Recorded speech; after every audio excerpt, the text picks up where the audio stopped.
Right, let me know when we're going start live. up the other one. When we get it. All right, we're live. All right. Hey, everybody. Welcome to the Growing with Fishes podcast. This week live from the Castro Castle. We have a whole bunch of really awesome guests for our show this week. All right. Oh, Hey, everybody. looping. Hold Welcome on. to the Growing with Fishes podcast. This week from the There we go. Sorry. That happens every now and then. All right. So this week we have a whole bunch of different amazing guests to join us. A lot of them have played a huge role in how the medical cannabis movement got started or how it got to be where it is today, and are still having a huge impact. First up, we actually have Wayne Justman. He's actually the medical patient #1. Thanks for joining us, Wayne. My pleasure indeed. I was just looking at some of the medicine that this group of people that I'm sharing this with, plus Tappy, that this is what we enjoy. And we're fortunate to have here in the state of California and in San Francisco that we've had for the last 22 years an opportunity to use cannabis either for medical reasons and then just recently for adult use of cannabis. So all your listeners out there, I'll make it nice. Get up your butt and make this plant legal.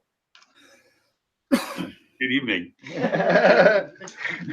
I hope I didn't throw them too many away, but God, it's only a plant. Anyway, what's going on, guys? Nice to have contact with you all out there as well. And Roger, good to talk with you, sir. Yeah, we're glad to have you. We have a lot of fun on this show. Yeah. And so our chat here too, from anyone on chat, you can see. So put it up there? Yep. Good, okay.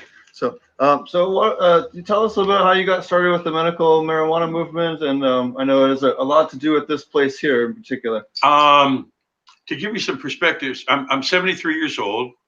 When I graduated college and degree in education, went to Chicago and as a high school teacher for some 12 years of teaching and coaching.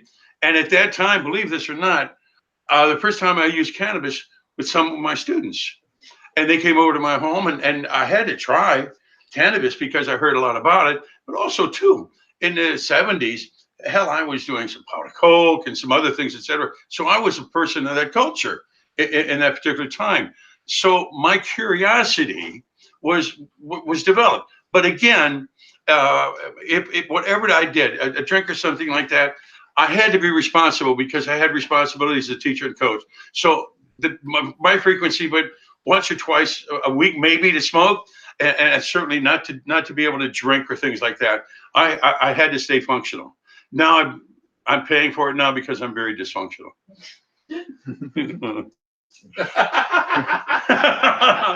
But anyway, I came out here in 1987, and through circumstances that were quite interesting, I ended up homeless. But what was interesting about that time is that I was staying across the street from City Hall. And at that time, there was discussion on feeding people and cannabis. Feeding people to cannabis because the AIDS epidemic was just being, oh, hell, we got something going on with people. We don't know what it is. We've got something going on. And then with Food Not Bombs, they were out, Keith McHenry, they were out there, can't feed people. And I'm thinking to myself, something has happened to we as human creatures, that we are dysfunctional when we can't feed people, and then we can't give people something. And when they were feeding people and they charged them, the guy was busted two times, and if he got busted again, they would put him in under the 3 strikes. Keith McHenry. Feeding part people. Exactly. And so without a permit. Yeah, and here's what's interesting today. And this varies from what your question is, how I got started. We'll get back to it. Sure. It started with compassion. And even today, we've got a representative here from a great collective, Sweet Leaf Collective. They've been in existence soon after 1999 when we passed 215. And they have been providing cannabis product to people who have either fixed income or low income. And he'll tell the story about there. But again, going back, it was all about compassion. And right now, our state cannot figure out how the hell people can, quote, give cannabis to one another. And I saw Scott Wiener, who's trying to do something a few weeks ago, and I was a bit upset. I said, Scott, don't you realize that 215 says the Compassionate Use Act? And you said in the Bay Times it was an oversight?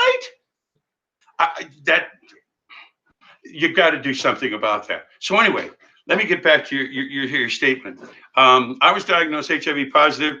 As a matter of fact, 30 years ago today, July 12th, 1988, I was diagnosed cannabis. So some friends of mine had told me about the use of cannabis. And of course, being diagnosed, we had AZT and Xerit, and those were the only, quote, cocktails or pills that we had.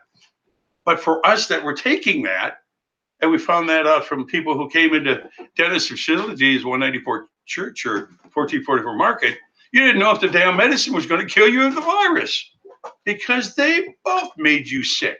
You're already sick from the virus, but this other stuff, et cetera, et cetera. And this crap about Marinol, I gave it a try. Ain't all that.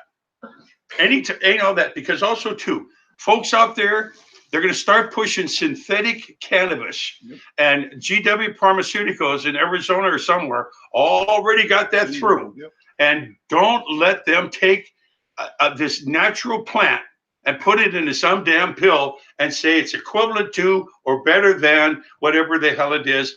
You can't buy that argument. Yep. Can't buy that argument. So somehow, to continue on my dysfunctionality, explaining how I got involved in this, I heard of 194 Church Street, and they were just in the process of closing down. And I got in a few times. I just a patient, and this was cool as hell. I mean, you got a facility that you can come in, and one of the things that I noticed was people were receptive to you.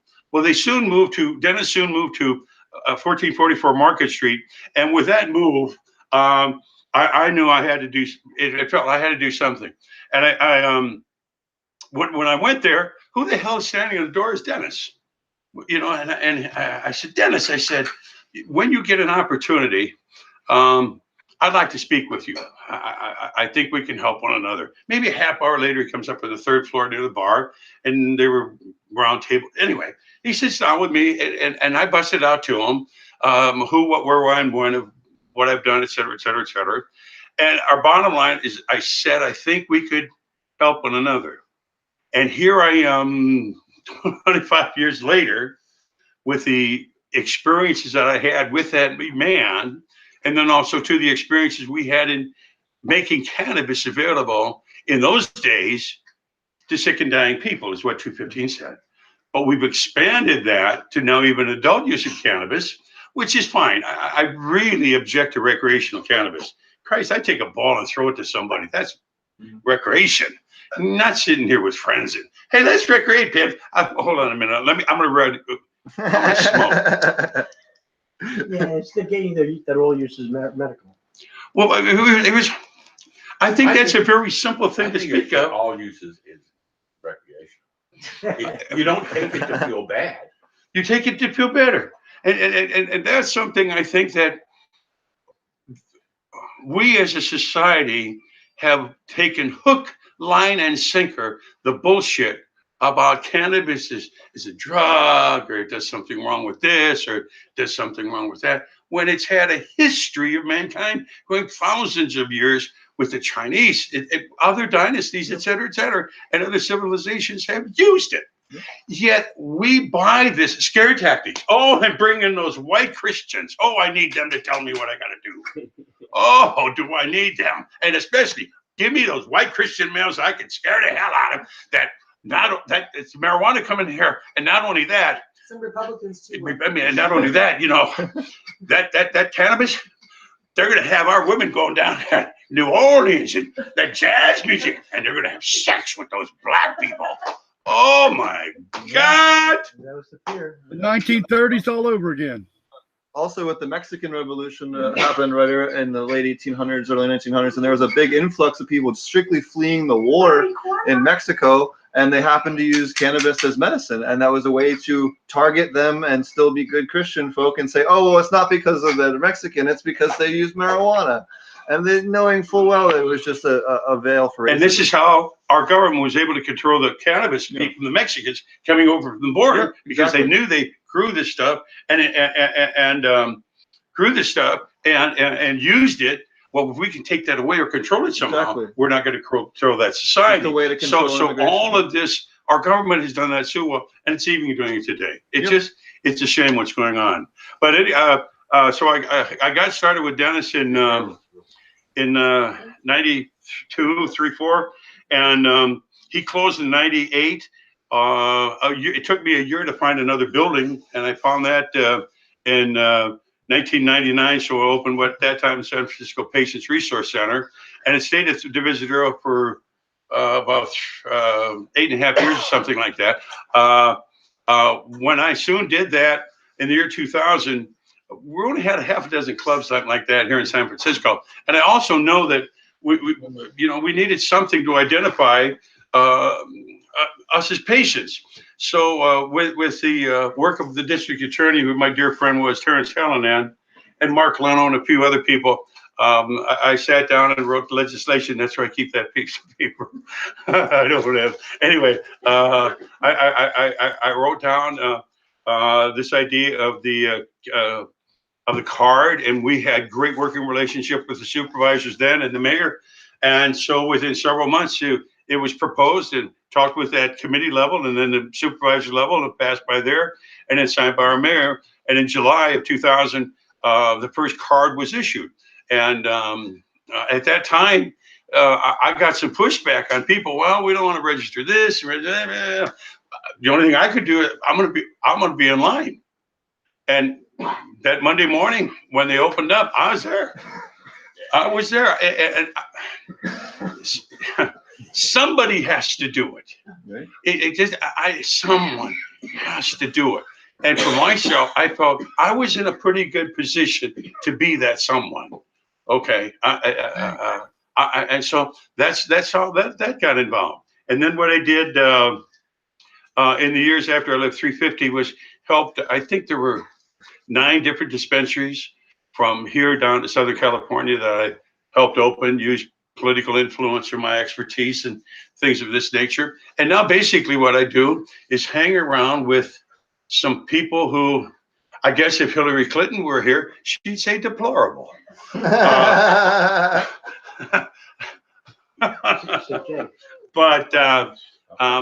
great family here, etc. And I work. I still try to do what I can for the cannabis community. What is your expertise? You mentioned that you used your expertise. So what is your expertise? My expertise in cannabis? Well, you said I use my expertise. What you're saying? Yeah. I just smoke the damn stuff. I'm not trying to be funny. No, but I just had to throw that out there. What is your expertise? Yes. In growing, I have none in growing cannabis. Well, your political. Oh, my political thing. Hell, I've been. I was when I went to college. I was. I wrote that for you, Wayne. Thank you very much. I was the student government leader in 1966, 67, when we were fighting the damn war, Vietnam War, and we also had segregation. And those are two things as a college kid that I really objected to. And so that's where politics started. But then when I moved to Chicago, Illinois, I got involved in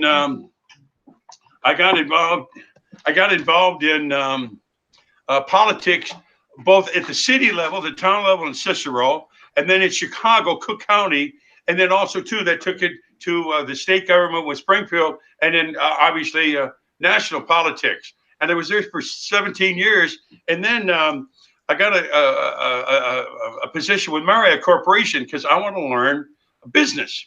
And the only thing I'd been into was teaching and things like that. So I moved to Washington, D.C., and for 2 years, I worked with Marriott Corporation at their headquarters in Bethesda, Maryland. And the only thing of consequence that I can remember there was I backed into the chairman of the board, Bill Marriott, with a cup of coffee and damn near spilled it on him.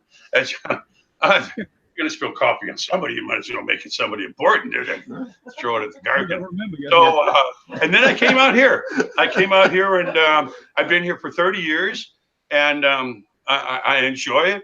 I enjoy the profile I have in the cannabis community, because what I found with that profile is a couple of responsibilities that I have is, one, to try to educate people out here about this plant. And then second of all, with whatever contacts or experience that I have, to try to help people, paperwork, et cetera, because our government's really making a problem right now. So there's expertise. If you want to call that being an expert, I don't know, but I got about 50 years in trying to put X, Y, and Z together. And fortunately, we worked pretty well with it. Well, thanks. That answers my questions. I just knew when you said I used my expertise in my political collection, or people, that nobody knew what your expertise was. So that's excellent. I appreciate that, because again, with my limited expertise, that's about it. And as I say, as far as practical matters, I was with Dennis for several years at 1444 Market Street, and worked with city politics here. And then I opened my own dispensary. So that's practical experience here. But then I look at a side package of a thing the other day. 11362.5, SB 420, and there was something else. And I'm thinking to myself, my fingerprints are on all three of those things. And I said, that's really interesting, because having been there and shared it with a lot of other folks, not just, I remember being interviewed one time, I think for High Times or something like that. And all right, they wanted, let me like this. And they wanted to say something. And I think the first thing I said, recognize the patients. Because again, if it wasn't for the patients and the people that were sick, we'd have never had the 215. We had the AIDS epidemic. We didn't figure out what the hell that was. But we did have cannabis, and we were able to put medical and cannabis together, and we have medical marijuana, and it's exciting. It's still confusing, but it's the right thing to do. What happened? I know that you also have been involved in some cultivating projects. Didn't you work with Dennis up in Humboldt County? Sonoma? I mean, Lake County. Yeah, Lake County.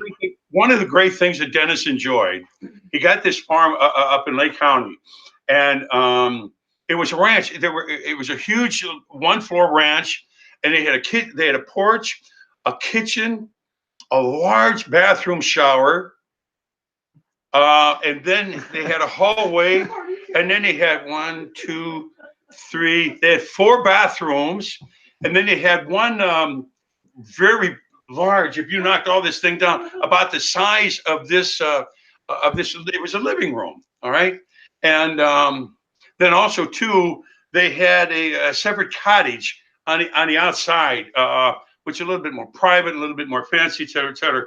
And somehow, when I was there, I slept out there. But of course, we played card games to 2, 3 o'clock in the morning, and by 6 o'clock, anyway. But yeah, we grew cannabis up there, and as a matter of fact, I remember, we got busted up there.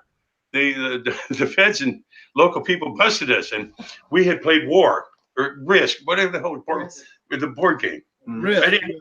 So to about 2 in the morning, and it was a Saturday morning, and we put online that we're going to have an open house, and we're going to chop down some plants, et cetera, and give some cannabis away. And Dennis said to us, he said, make sure that you wear something to bed tonight, because you may be awakened unexpectedly. Well, I don't own underwear. What the hell do you mean? I heard you, brother. I hear you, brother.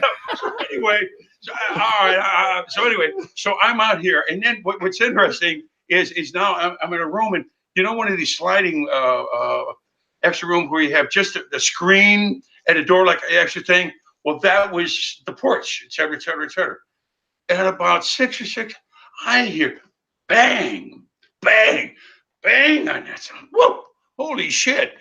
And then from what was behind me, which was a kitchen, which had another door, bang. I mean, bang. I don't know what the hell's going on. So I open up the window shade, and I look out, and cops are running here and cops are running there, and they got tools, et cetera, et cetera, et cetera. We're filming some crazy thing. No, we're not. And then I said, so I opened up, I put something on. I wasn't going to please them all. Anyway. Well, no free shows for the cops, right? You got to work for it. So anyway, I put something on, and they're there, okay? And of course, they got the guns right at me. I think there were about 3. And I don't open up anything, et cetera, et cetera. And I said, I'm going to let you in. But you can't restrain me. I'm going to cooperate with you, but I won't do not handcuff me in any respect. Is that understood? And they said, okay. So they come in and identify myself. I said, I'm so-and-so and so, show my identification. And they don't restrain me. I tell them I'm here with the farm. Those are my plants, our plants as a collective. This is for us here and for our dispensary down in San Francisco. So they detained me for about 15 minutes. And I'm hearing all the walkie-talkie stuff going on. So they finally call, sending one to chief location coming over. All right, let's go. So I got 2 people escorting me. I mean, I'm dangerous now. You know that? And I think the reason why I'm dangerous, I ain't had anything to smoke. These guys are waking me up. No, really, don't wake me up at 6:30. I'm supposed to be here to enjoy myself. This is a ranch. This is for us as patients to enjoy. And those of us as patients, we enjoyed that. Boy, there was a lot of good things going on. And so anyway, they got 2 guys, which you believe were shotguns, in front of the door into the ranch. Like, what the hell are you guys expecting, you know? And so they open the door, and I walk in, and here is Dennis, the first guy I see. He's on his knees like this, and I got 11 of my friends in the same thing. I said to this guy, you can't expect me to get down like this, do you? I said, could you please just allow him to get up, let him sit? Yeah, okay, you know. So then they take us one by one to the kitchen or something like that and start all this other shit. So I'm sitting there and follow my lead. Hey, excuse me, I have to use the washroom. Can I get up? So they had somebody go to the washroom, come back. Don't you need a drink of water? Took a minute. Can I? Working them just a little bit, and we got this started. You know, hey, could I do this, or I need to use the washroom, or something, this, et cetera, et cetera, et cetera. And what was funny, they were gathering whatever the hell they could find. Okay, they were gathering whatever they could find, and they found some stuff, et cetera, et cetera. And so after about an hour, something like that, their pictures and whatever they took of us, et cetera, et cetera. You can hear the doors of the cars closing and the motor starting, and you hear the tires on the gravel. And we're all scattering like roaches. Lights just turned on. We ain't going nowhere. We're going to find a cannabis that they didn't find. They didn't look under here. They didn't know what I mean. Got to come out and really. So we came out with a whole lot of stuff. But that was a great farm. And unfortunately, it was burned down a few years ago. And we lost it. Dennis left in about 98 or something like that. But just a great piece. And we took patients up there. That was what it's all about. You could take 10, 50 people up there. There was a pond. The water was very cold. But it was a great area, just a great area to go up and relax. We had open houses many times. People came by, and we shared whatever cannabis that we had, and they came by with a whole lot of stuff. And it was a great experience. But like I said, our government had to screw that up. But not much of a grower. You know why I don't have growers? Let's see. Jerry Munn, Laura Costa, Ken.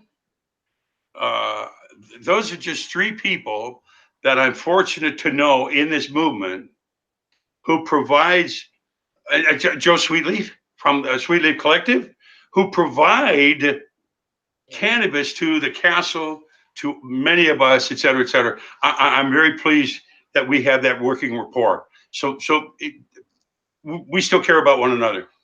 And to me, I don't know why that's I can't. What I was thinking about this the other day. For myself and it's instinctive to care. Hell, I can be watching with the kids in the cave the other day and crying a little bit, and people who I watch television by myself because I'm in it. But I mean, it's how can you not feel for other people? I don't understand that. How can you not have empathy? And I think I made this speech some time ago. If your life does not have empathy, your spirit must really be empty. Dark. Thick black. So, do you want to tell us a little bit more how the LGBT movement really helped, the medical marijuana movement even, become where it was? If it were not for the AIDS epidemic that developed in the 80s, and when this disease first developed, no one knew what the hell it was. And then as time went on, what little we knew, you stayed the hell away from them. Oh, there we go again. All right. There we go again. But I think and especially upstairs in this beautiful historic building, Castro Castle, was Jonathan and Dennis, who shared for many years a very strong love. What was difficult for them both is that Jonathan got sick and Dennis had to be there to his side, the young man who he loved, to watch him die. And for those of us that have watched people with this disease, like many other diseases, it's not very pretty. Not very pretty at all. And it was affecting the AIDS community, which obviously was the gay community. And many of them found solace here. And Dennis, 1990, threw in Pop Pre. They'd already had Pop W years ago, low priority. And again, Prop P with, again, let's not arrest people, et cetera, et cetera, et cetera. And then moved from here to an apartment a few blocks away. And again, to help people. This movement was not bent at that time on making money. Who the hell are you going to make money off? These sick people who don't have anything? Yeah. Who come from the Tenderloin Housing Clinic hotels, who have branches all over? You're going to make money off of these people? No. Give it away. Give it away. And don't also forget about Brownie Mary. Oh, what a creature she was. And if you were one of her kids, you had a grandmother for life because she took care of you. And the thing of it is, she took risks. This little woman from Marin County to put these brownies together with cannabis. Shit, you'd think she was putting bombs together to destroy something. She's making something to help people live better. And she was harassed again by our government. And her and Dennis hooked up and made a great combination. And I remember she was always there at 1444 and always among her kids. And again, at that time, there was no judgment. No judgment. And the reason why most of the people were all sick. Most of the people came from Tenderloin Housing Clinic hotels.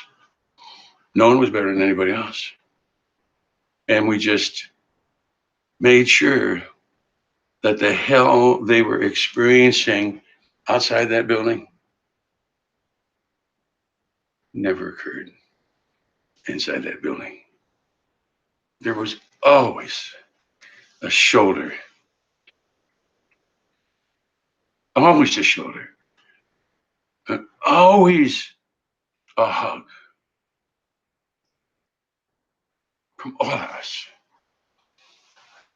And I made damn sure as Big Daddy, I gave as many hugs as I could because it helped a whole lot of people.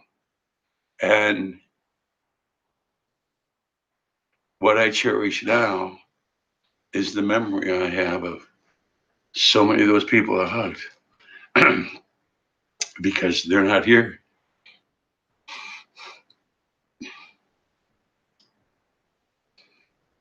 Yeah, I was on the New York dance scene. I was involved with. I had a lot of friends and dancers in New York. I was a musician there, playing in American School for the Dance at Alvin Ailey School.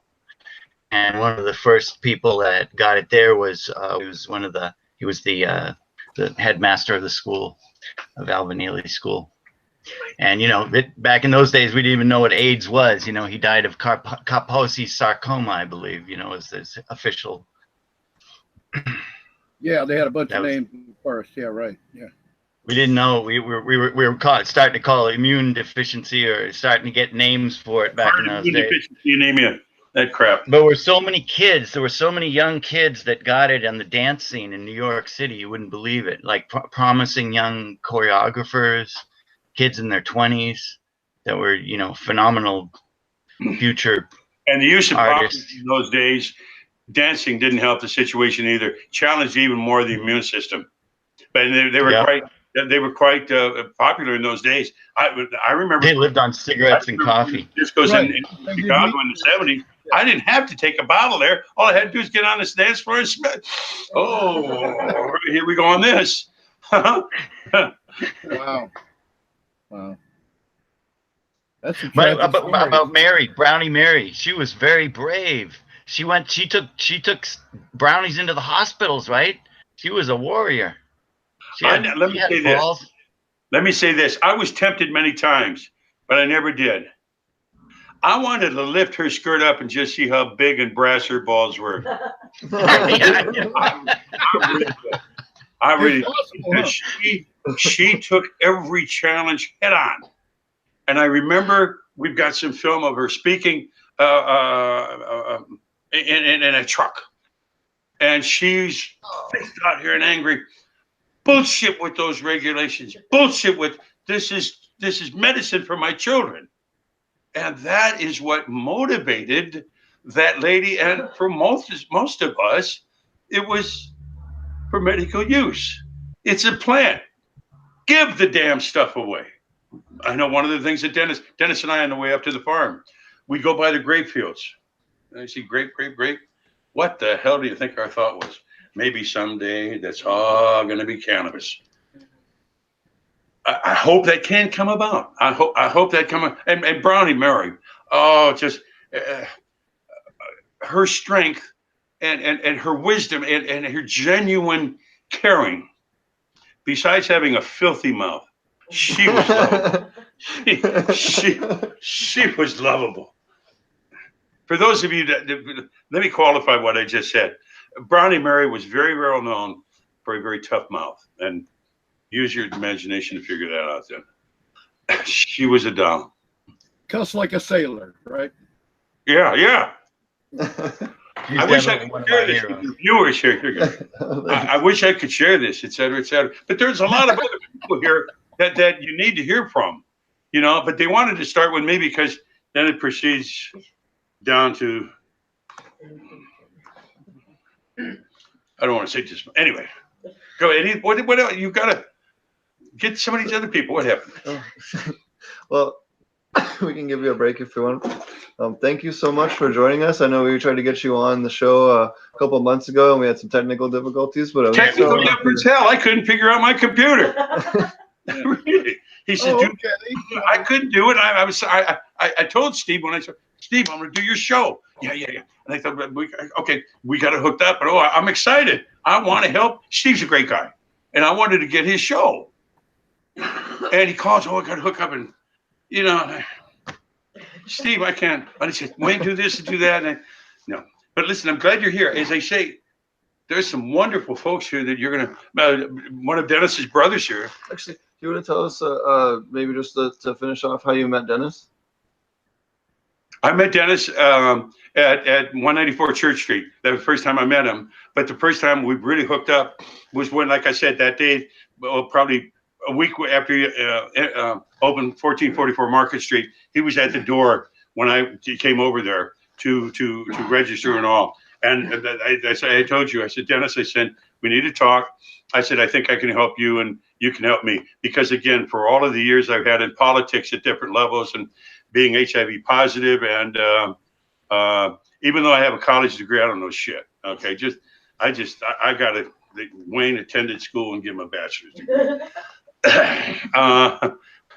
But so and then also too, I figured that was a pretty good character person to be out here and spread the news of it. I mean, and I guess it's been history. We've done this a long time, and there's so many wonderful people in this movement, but right now they're just being. Anyway, a lot of people in this movement that are great people. They really, really are. And there's some here in this room that I hope. Anyway, we have a talent here that's just a great singer, and we've got beautiful people here, and some other people, and we've got one. Oh, I don't have to introduce myself to all these things, but we got. I hope that's more questions. And if you want me back to say something else, I'll be more than happy to do that. I'd like to ask you one question before you go. Since you brought up Castro Castle and you're in Castro Castle, the show's in Castro Castle tonight, why don't you, because a lot of people out here, listeners, don't have any idea what Castro Castle is. So how can you explain that to everybody? This building was purchased by Dennis in 1982. It has 3.5 levels. I have no idea the square footage of this because it is long and huge. I hope that sometime, maybe just to walk through this and see what this is. At one time, Dennis had this as a bed and breakfast, and folks all over the world used to come here and just for the experience. And I know myself coming over here, I had no idea who the hell I was going to meet or from where they from. And it was so enjoyable.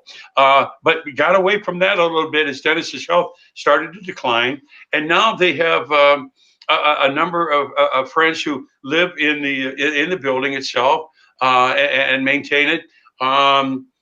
The mural outside is done for Gilbert Baker, who was the developer of the gay rainbow flag. And Gilbert at one time lived in the castle. And so we've got a plaque out there dedicated to him and to his memory and all. And if you go online and look for Castro Castle, they're going to show you a photo. It painted like a castle. We had a good friend, Max Harris, years ago that painted it. But now it's basically for residences. I hope that in the near future, and I know one thing too, people who do come here and come inside and visit with us and all, they cherish the experience for the significance of what they feel, and they share with the energies here and the history of the people who have moved through here. Because anybody that had anything to do with cannabis in the 80s and the 90s and 2000s had to come through here. If you never got here, then I'm going to question, who the hell are you? And what have you done? This is where you learned, you shared ideas, you've got the inspiration. This is where you learn that what you're doing is right. And so what we do here, I hope is right. You got to come through the castle, though. Jeez, you got to come through the castle. Yeah, well, I've got a lot of invites to come out there. When I make it out there, I'll get with Steve and see if we can drop by. Let me say this. If Steve, are you able to film the walls? Yeah, I'll do that with this. All right, listen. I wanted to see do that. I hope you enjoy that. I wanted to see the movie. I wanted y'all project the movie on the wall of your friend that had the brownies. Oh, Brownie Mary. Yeah, you said Brownie Mary. You said we've got video, we got a film. Like, No, yeah, we do. that'd be cool sometime. You know? Get Jeffrey here. It's online. Yeah, I'll put the link in the Yeah, description. he's got it online. That's Yeah, one of the fortunate things that projector maybe. we have a lot of recorded history of the movement. A lot of people took film and photos, et cetera, et cetera. There are some of us that are still here to talk about it, who actually were here at that time. Our numbers are slowly vanishing, et cetera, et cetera. Like, Right. but we've got You're some not great doing folks that are moving forward with this movement. Well, thanks. That's an awesome way to show it. And yeah, and Steve can get his little thing together and show us some pictures and all. So Yeah, I guess I guess in the you better description. let somebody else have a chance now. Thank you, Wayne. I love Goodbye, you, my man. friend. The next, buddy. Go ahead. Yeah, thanks a lot, Wayne, for Yeah, everything man. you've done Oh, for my the cannabis pleasure. community. Hopefully, many years more. So, hey, You know, I'm just kidding too. Everybody knows I'm just kidding, right? I'll get 60 seconds on my was- Instagram, so when That was we start great. talking- Huh? That was wonderful. That was awesome. That's Joe Hello. from Greenleaf. You're famous, Joe. Everybody recognizes you.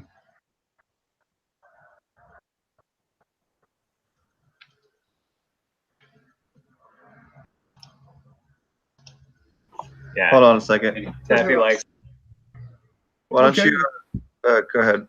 Oh, you go ahead. All right, good. Oh, we're muted again. Well, I have an announcement to make real quick. We have one of our moderators and panel members that is in the hospital now, Aquaponic Dummy, and he's got a GoFundMe account, fund-the-dummy, D-U-M-M-E, and we'd like you to go look at that if you have a few dollars to spare for our friend in the hospital. We would appreciate it to help him pay his bills and catch up with. He's got a big building and he's a caregiver in Maine, a licensed caregiver. He's in the hospital and his building's going downhill and his business and electrical bills are piling up, and we're trying to help him out. So I'm sorry to cut you off, but since y'all gave me a second, I had to segue into that. And now back to Sweetleaf. Where's it bouncing?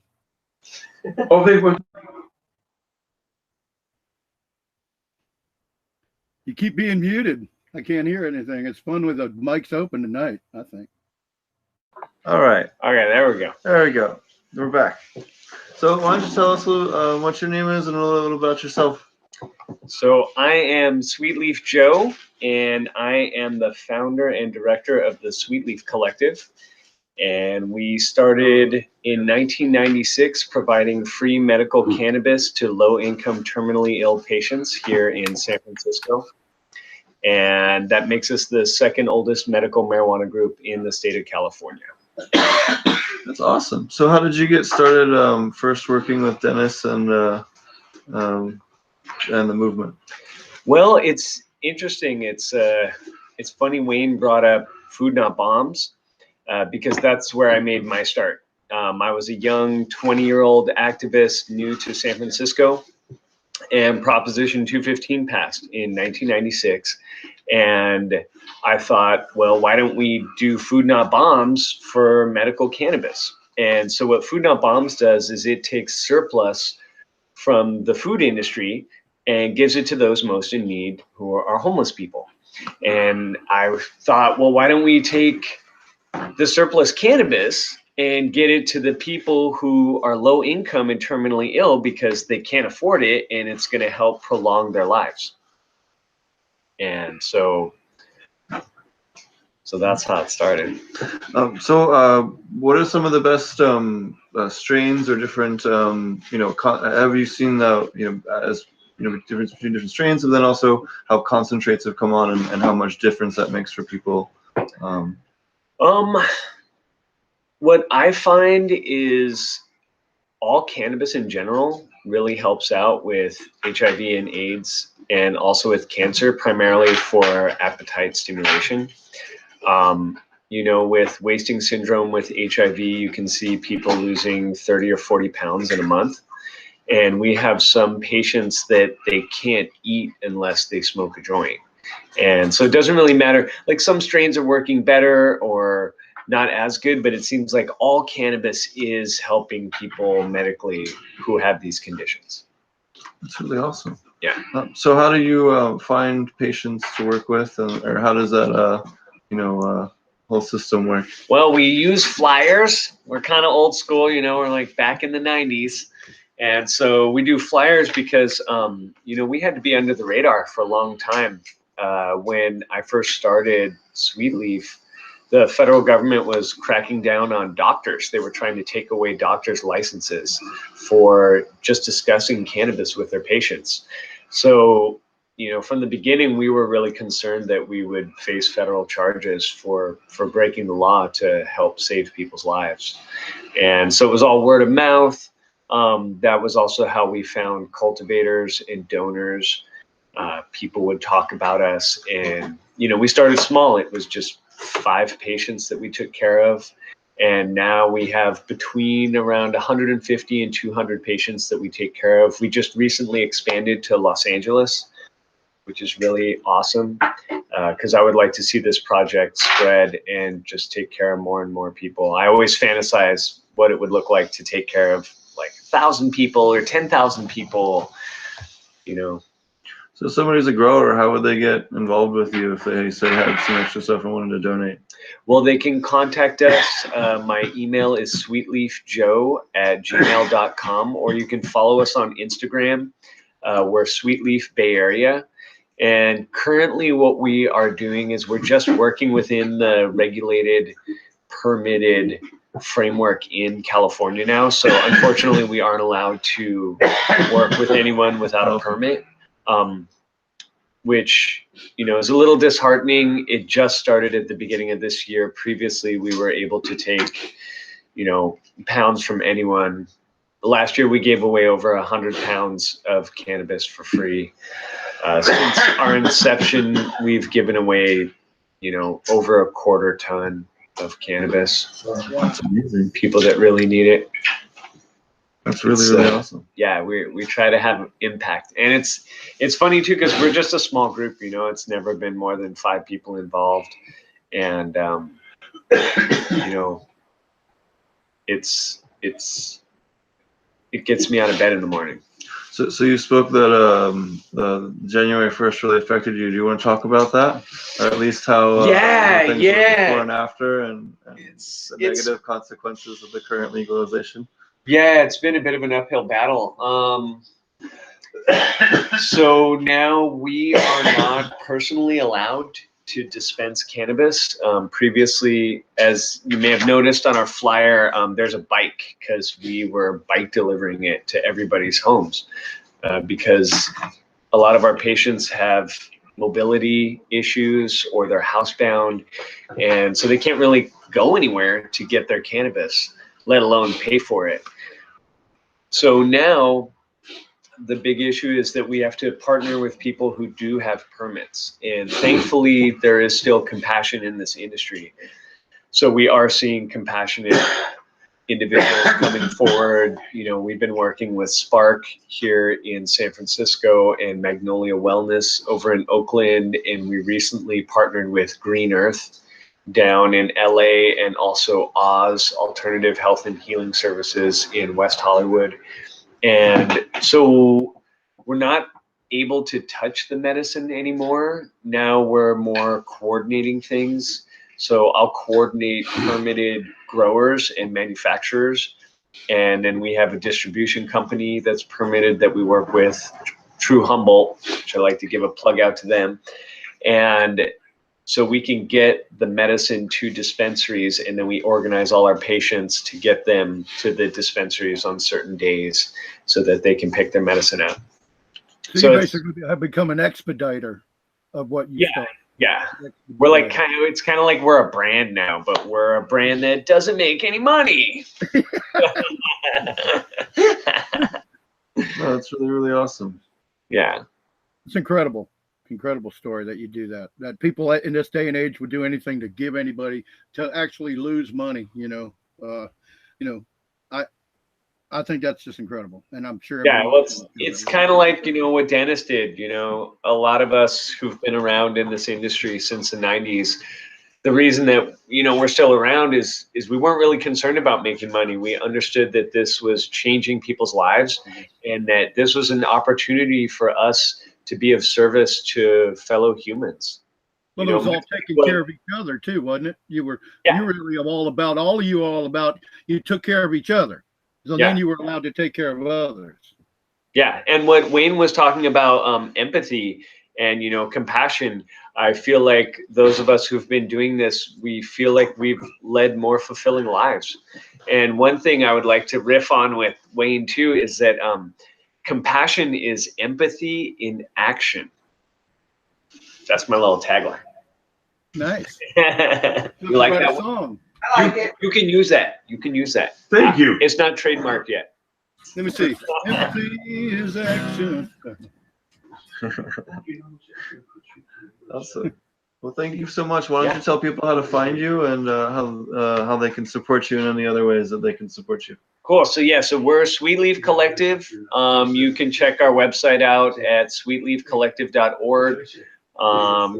You can email me at sweetleafjoe, which is JOE, at Gmail, and definitely follow us on Instagram. We always have posts about what's happening.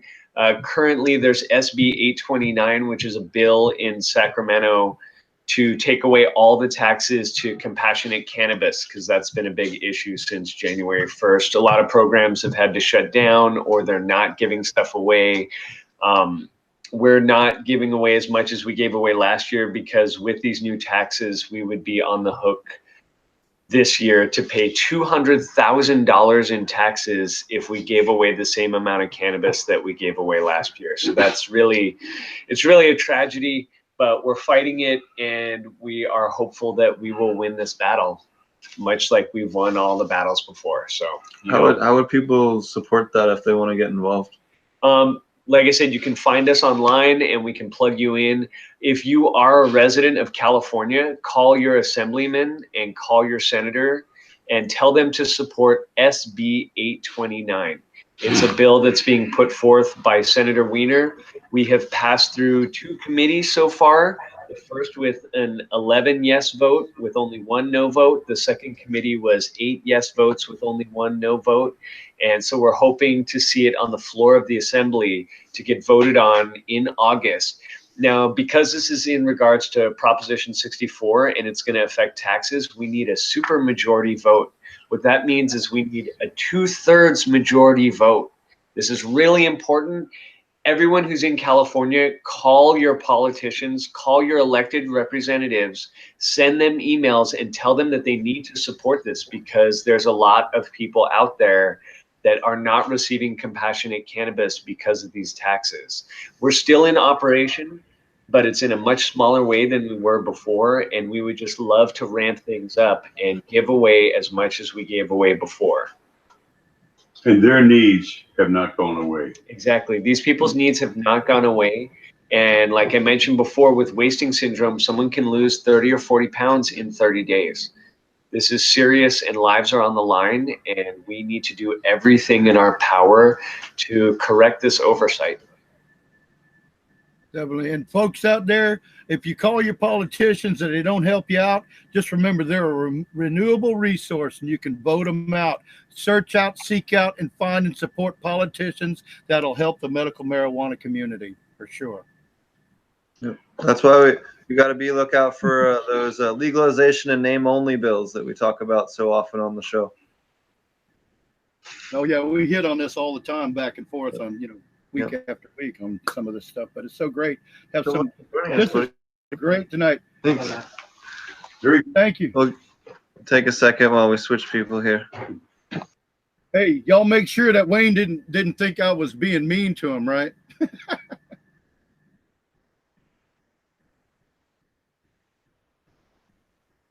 He says, yeah, good. You can ask him.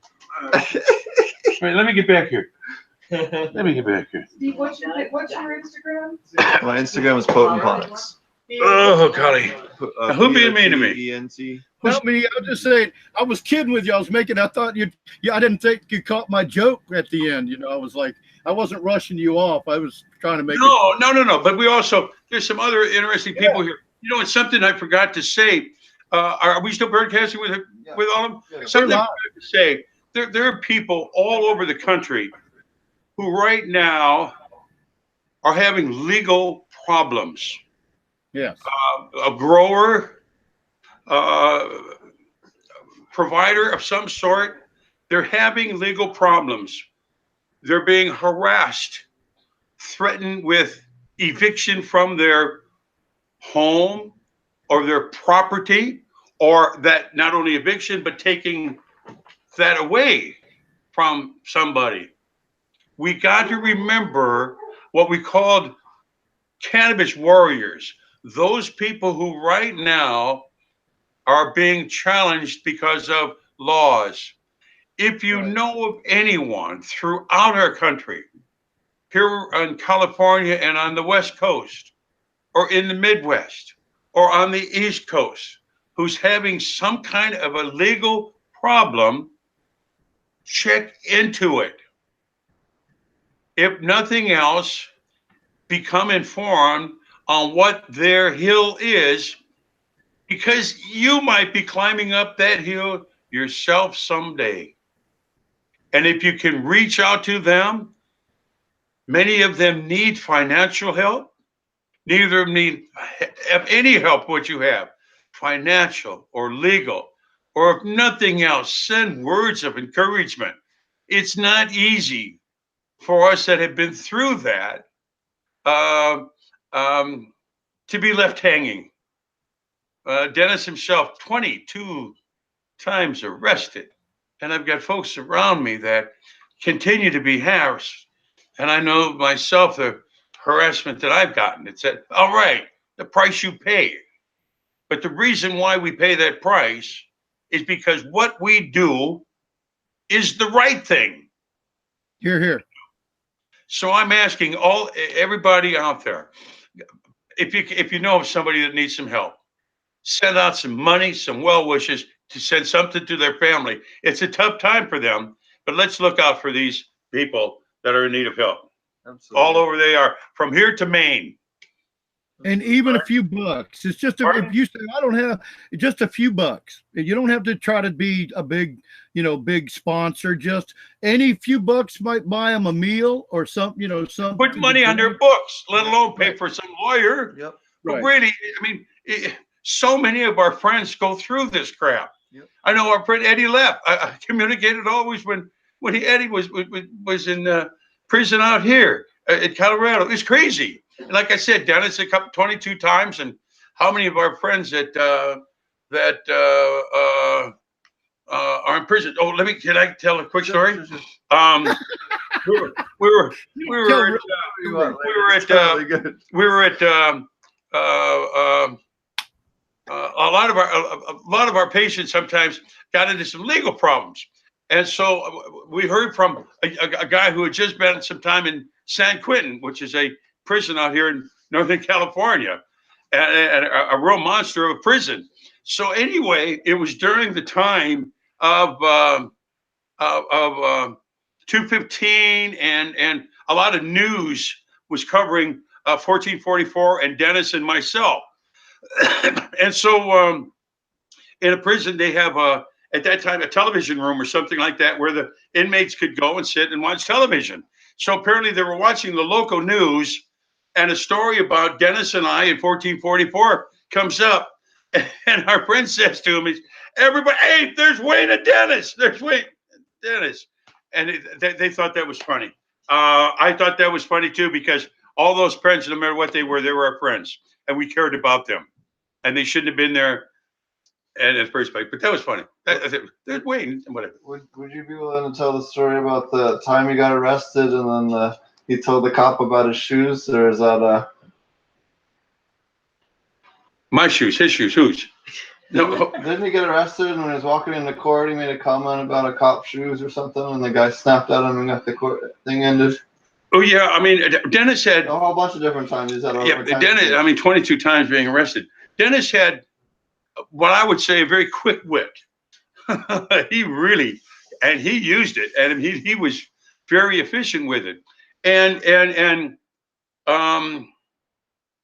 most of the time his wit was caring, but sometimes at the right time they were a little bit pointed. And in this instance, the attire of this police officer, et cetera, and Dennis, you know, gay man, and said, he knows fashion, you know what I mean? And so made this comment, and the police officer took exception to it. I'm not sure if the police officer learned anything about how properly to dress, but Dennis gave him, it said, but he was a great man. His brother, matter of fact, right behind me is his brother, Jeff. And Jeff, they're waiting for you to come online here. So let me get out of this hot seat. And folks, We'll see you in a while, Wayne. what happened? We'll see you in a while. Yeah, anyway, listen, by the way, I got to go anyway because I'm going to dab right now, okay? Yeah, that's why I said we'll see you in a while. I'm going to let all you guys out there. I wish you had to come out here to California and dab with us. Hell, it's all good. Check. Yeah, I'd love to. You're crazy. Yeah. This is crazy. Yeah, I love it. You're right, Steve. Great show tonight, buddy. Thanks, Wade. Birds of a feather. Oh, yeah, okay. Oh, yeah, all right. That's just like Jeff. I can sit with Carl. We can go together. And we can have my wife. She coming to you. Yeah. Is there room? Here we go. Uh, The first 60 seconds is important, right? Is it? All right. All right. So, yeah. So why don't Yeah. you tell us, Cara, why don't you introduce yourself, and then we'll do Jeff afterwards. Yeah, I'm Cara Cordoni. I'm a San Franciscan that grew up in the Castro and around the corner in the Haight. And I didn't really get to know Dennis until the last few years of his life, and spent quite a bit of time with him, taking him out to events, which he really enjoyed after his stroke and after surviving lung cancer. Getting out and being in the community and being recognized really lit him up. And we did a project for Dennis, a calendar. We have another project coming up. But before we talk about that, I'll hand it over to Jeff. I'm Jeff Fraun. I'm Dennis's youngest brother. While Dennis was changing the world, I was living in New York. I worked in the manufacturing business for 25 years. And for the last 2 years, I was out here, and I got to meet some very good friends like Cara and Laura and Wayne and Dan. And I was saying the time since my brother has passed, thousands of people have reached out to me, telling me what an impact Dennis has made in their lives. And it all has been very, very moving. And I have read all of the messages that have come into me. And all the people that have, contacted me in person, it is very, very moving. It's almost hard to comprehend. And I say there have been thousands of messages. I mean that. It was the next day. It was overwhelming. And I want to thank everybody. I worked a lot with my brother on the calendar. Yeah, there's Dennis. There's Dennis. Yeah, Dennis, the cancer survivor. Dennis was a very generous man. And so, we made this commemorative calendar. We were making it while he was alive, and then unfortunately lost him in January. And so we went ahead and made the calendar, which is a way to introduce people to Dennis, and we got to have fun with it. We wiped out all the calendar dates and only have like the moon cycle and gay history and cannabis dates. And Dennis loved that, of course. And so we have a new project. There's this, and people can contact me on my email. Can you guys post my email? Sure, Or, yeah. So yeah, if you would like a calendar, we are still collecting donations for them. So like $5 to $10. They started in April, so we're only less than halfway through the calendar. And the funds that we raise at this point, so we paid for the production of the calendar, and then funds from the calendar went to Dennis's memorial. It's a collective item as well. And it's Really. now a collector's Right, item is what Especially Wayne since is you're saying. millionaire. And because it's a limited run and won't ever happen again and all that. When we sell these, the funds are going towards putting up a mural of Dennis. So the idea is to have a big, beautiful mural of Dennis somewhere in the Castro, ideally, maybe on Market Street, looking down Market, kind of watching over all of us. And we have an amazing artist who has donated his time. The funds would go to pay for the paint and for scaffolding should we need it. And so, yeah, that's Mad Steez so far, who is represented here, and we'd love to bring him to town and put him to work. My mission, I guess, is like I just want to introduce people to Dennis. He so inspired me, even as at the end of his life, where he suffered a lot. And I feel so graced for having had that time with him. And I know that he still touches people when they learn about his story and what he did and his fucking moxie and chutzpah and, his humor and his humanity. Because, he's just a real mensch. He just was so inspired by losing the love of his life and by watching all these people around him were the misfits and the weirdos. And in San Francisco used to round up hippies too. It wasn't, they'd round up gay folks, they'd round up hippies. Even though this was a progressive city, it wasn't kind of a panacea that we think of it as now, that we try to protect. And so he was part of laying all that foundation. And when you come to the Castro Castle, when you walk in, it says, welcome, this is Dennis Peron's Garden of Social Change.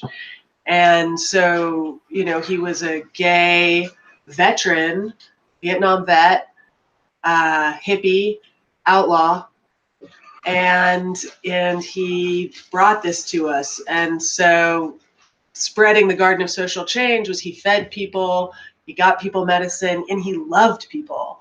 Like when you were in his presence, you really felt seen and loved and appreciated, even though he had trouble loving himself that he talked about. He was really able to love others, and that was palpable.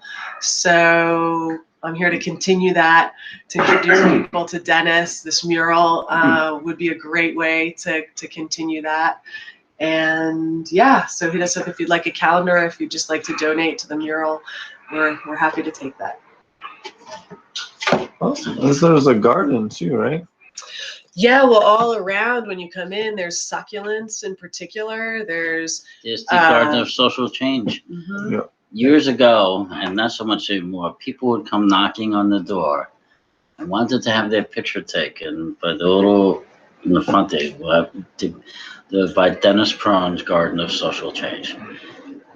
Not gonna. I am Jan from Sweden. I'd like to have my picture taken here.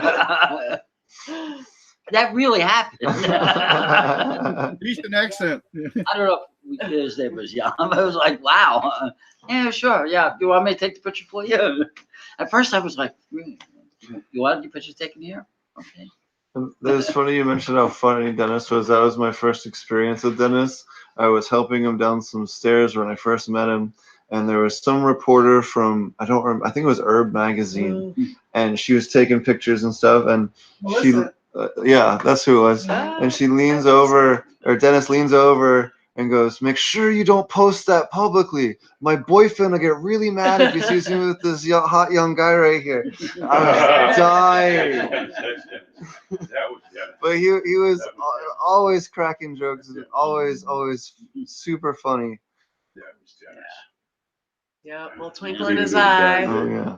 Always. Yeah. So how did you else? first meet Dennis? Well, I went to 1444 Market in '96, but just once, and it was like kind of a huge deal to be walked in there and see, you know, the first shelves of jars of weed and tables of people. I was a little overwhelmed. And so then a bunch of years went by, and a friend of mine from Humboldt, actually, we met in San Francisco at a cannabis conference, and she said, "Have you been to the castle? You hang out with Dennis?" And I was like, "No."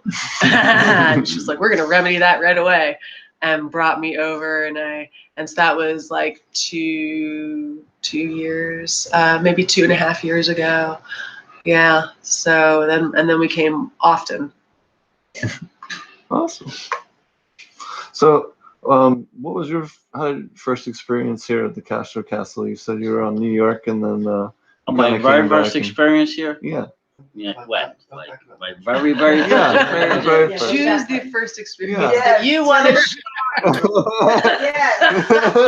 Okay, my first experience. Allegedly, we always say on this podcast. There it goes, yeah. Yeah. I was living in Reno over the mountain, and I came here. My brother Neil was also living here, and we came here to. I was in contact with Neil.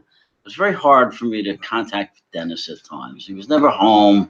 And you never got the messages. Or if he did, it's like, "Oh, I heard you called." So we came down here, and Neil said, "Well, if we need Dennis, we're going to go to Cafe Flora." And we went to Cafe Flora. Dennis was at the table outside, and there were a bunch of people waiting to talk to Dennis. I was able to cut the line because I was Dennis. And, he got me breakfast, and he said one thing he said to me was like, "Oh yeah, I'm getting a salary now because all the dealers in town got together to pay Dennis a salary to have him stop dealing for a while." And I spent the weekend here at this house upstairs. He had a lot of cats. His kitten adopted me when I had to leave her behind. And there was all kinds of people coming in and out all weekend long. That was my first experience here. That was a long time ago.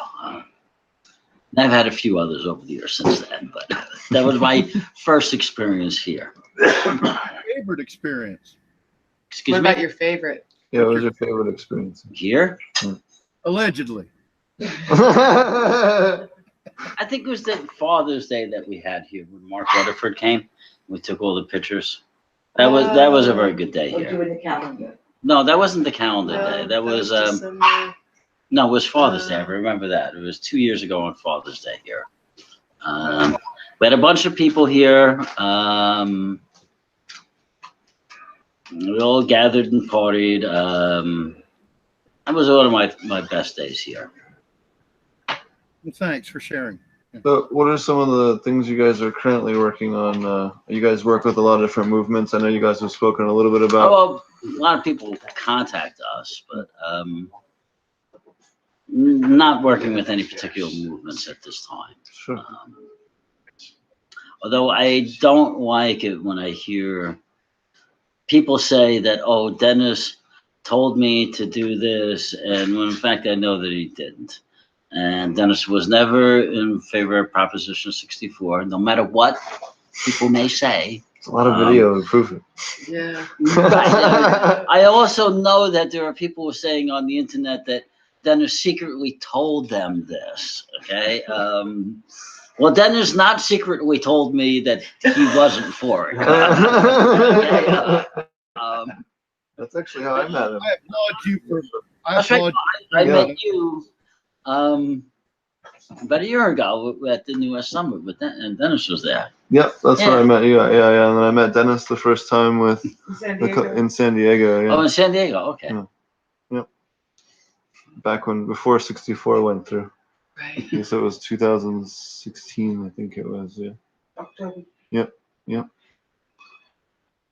So what's kind of the future of the castle? Ooh, I really can't say right now. Oh, sure. I don't know, so I can't say. You guys have, Mysterious. It's mysterious.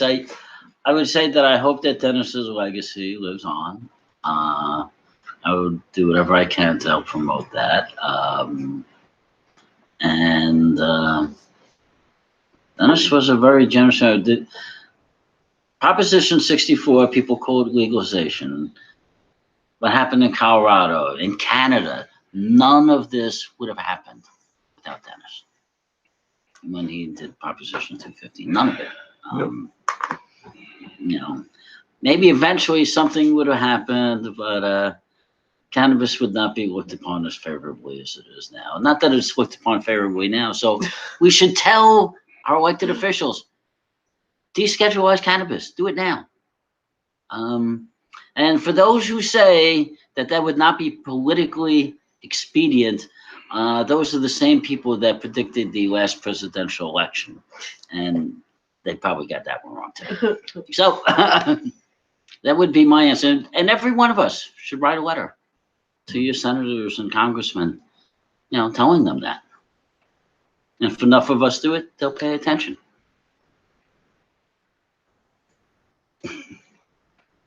So what are Ma'am? Yes, exactly. Sorry, didn't mean for the dead air. I usually try to chime in, but I was just listening so intently, you know.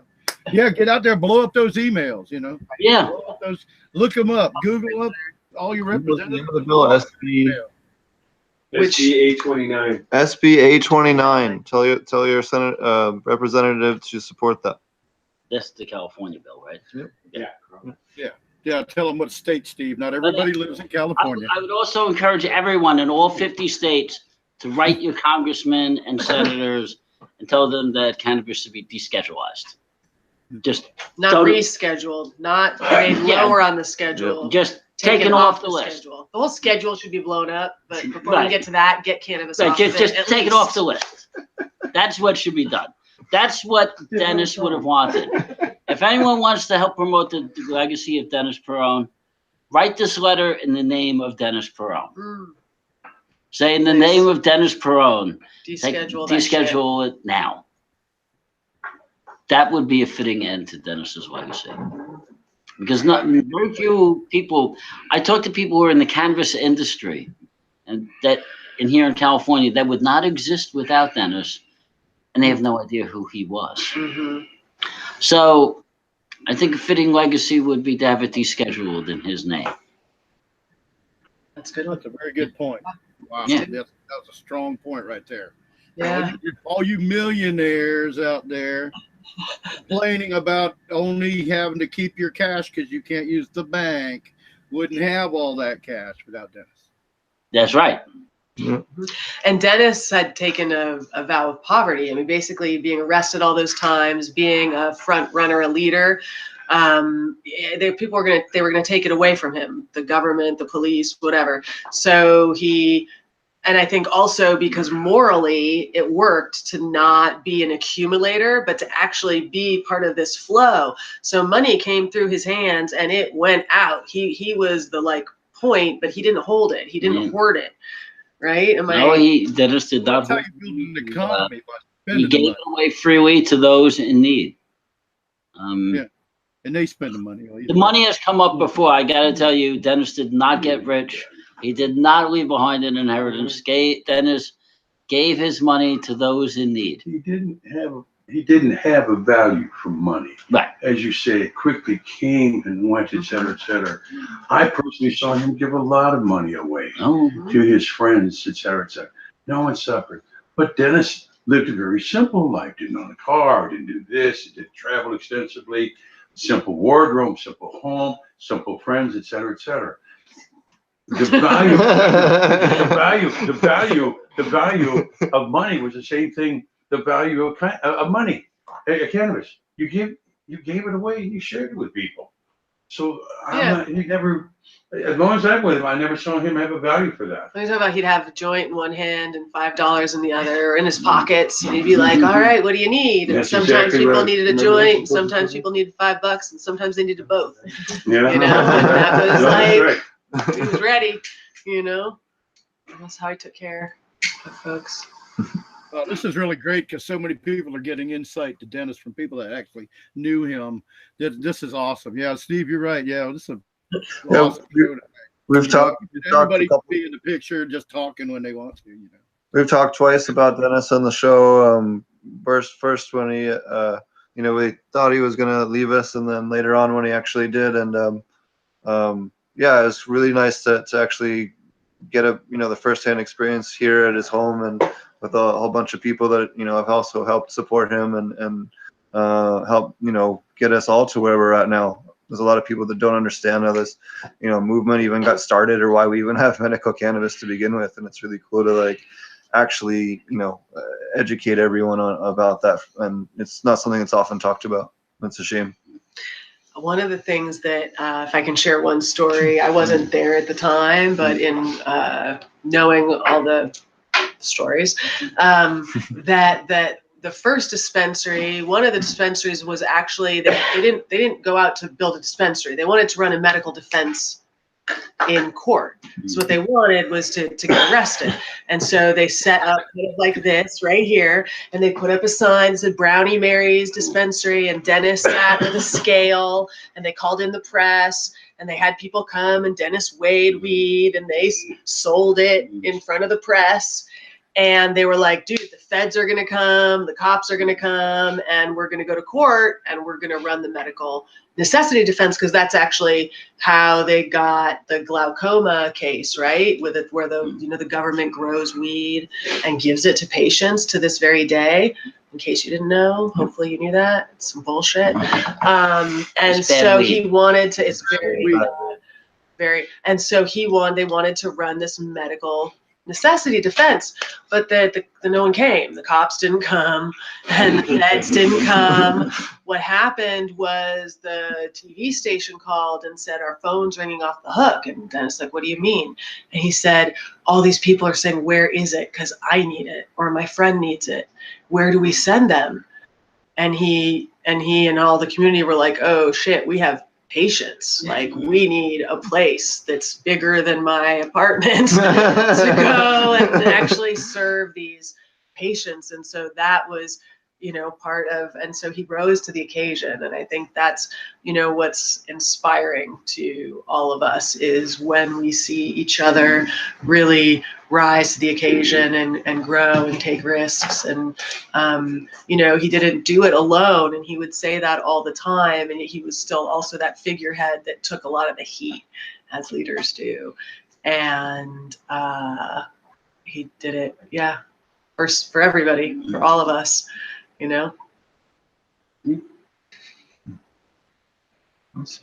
Incredible. So, Does anyone have any other stories about Dennis they want to share? We're filled here with. We are here in a room with a whole bunch of people who know and love Dennis. Yeah. Okay. Come Dan, up.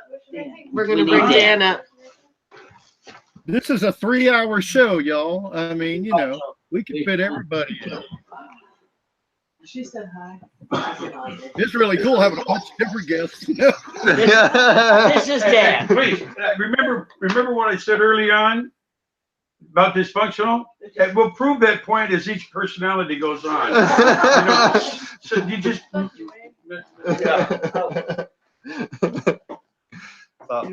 Hi, I'm Dan Heckel. We're also joined today by Dennis's dog, Taffy. The great Taffy. From Christine. So I kind of know my history and everything with Dennis is my time is kind of from his retirement. I met him in early 2000, just after we closed 1444 Market. Everything was, kind of wrapping up, and he was starting to go into retirement. So I don't really know a lot of, I wasn't there. Wayne was there. Everything he did is kind of. I always knew him as kind of the, a god in retirement. So to touch with the castle. I lived here in 2006 and 2007, just as he was starting to turn it into the bed and breakfast, and it has 9 bedrooms, 7 bathrooms, and 4 kitchens. So the castle isn't an understatement. It holds true. Dennis in retirement, God, just, always in sweats and a t-shirt, just running the castle, you know, watering all the plants. If the garden of social change, the house, it is all, you know, that's kind of all about. If you wander through in the pictures you get, you really see what the garden is. Tons of people, you know, Burning Man is a killer thing. People would come to the bed and breakfast and fill the whole place for Burning Man. Like Australians and Irish people, and just I think they were the two biggest ones. But we get you know, everything from anything that's I'm trying to think, all the different activism things. You know, people would rent out the whole house for different. Let me think of them all. I of course, because one keeps coming up, is the sex workers convention. That was really interesting for having them. They're very interesting. You know, they actually had times when they were allowed to use the bathroom, and they also used their dishwasher to wash their dildos, which was very shocking. Dennis pulled them out, and it was funny because it was shocking, but Dennis looked and he was like, which ones you wanted to take? It was really funny. But, you know. There was a, Dan, tell them about the tub that was there. The hot tub. Hot tub and some of the, So the hot tub used to get rented out. You know, as one thing with the bed and breakfast, Dennis was all about renting out rooms by the hour. If you wanted to, you know, you wanted the space for a short time, he was more than happy, you know. But the hot tub getting rented out for personal porn videos, you know, just between a couple, was very common. Like, you know, it was strange. And it was always very interesting because those ones were very loud. So all of the neighbors, like, so it's really interesting. The castle is surrounded by two buildings, and on the left side we have a sheriff lieutenant. On the right side we have a fire lieutenant. Always said like those are our two chaperones because there's this like major pot house across the street from the middle school. So we have proper, like, it's like almost like they were, you know, sent to us, like, to keep things in line. Let's see. Really funny. I ended up leaving this house to move to England. We had some people that their cafe on the corner would send people over here for the bed and breakfast. It was really cool. And at the time, the only thing available was we had like a 10 by 12 tent on the back deck that we would put a king size bed in and a 35-inch TV. It was like, it was really like elegant for being a tent on the back deck, you know, but it's where these guys end up staying. And it was just the best thing. And they came back after a Grand Canyon tour and both times said I should come stay on their couch. So the second time I sold everything and bought a ticket. So that was like, and Dennis just, like the wisest words, you know, Dennis, just before I left on that, he says, you know, never say no to anything. You know, anything anyone wants to offer is going to be like, it's their blessing, they're giving, they want to, you know. It was,